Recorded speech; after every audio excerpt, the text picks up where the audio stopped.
Hey, happy Saturday, YouTube. It's good to see you again. Thanks for tuning in. Hey, it's super bright out here in Texas today. There's not a dang cloud in the sky. And it made me think of a good topic, and that topic is mulching. Mulching is super important, especially when it comes to fabric containers. It will help you maintain moisture equilibrium within your containers to the optimum levels. Like I told you, you can't overwater fabric pots, but if they start to dry out, they're difficult to get re-wet. And so I use I use mulch, right? So I use about an inch of mulch in every one of my containers to help maintain moisture levels within my containers. Also, when we get really like heavy rains, like it doesn't sprinkle here, it downpours. It keeps soil from splashing everywhere.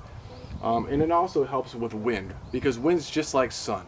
When the wind's blowing, it's going to draw moisture away from the tops of your soil. It's really fast. So run yourself down to Walmart, Lowe's, I don't care where you go. To me, Walmart's cheaper. Grab yourself a $3 bag of mulch. I like red just because the way it looks. I think if you want to get black or brown, that's fine. Go ahead and do that. It's just a standard wood chip type mulch. And once your plants have emerged above the soil line, I would recommend that you mulch every one of your containers. Right now, my tomatoes and my peppers have mulch on them. Once my green beans and my corn and my edamame pop above the soil level, yeah, those are going to get mulch too. I like to water every day, but if I forget, at least it gives me a little bit of insurance. So anyway, it was nice to see you today.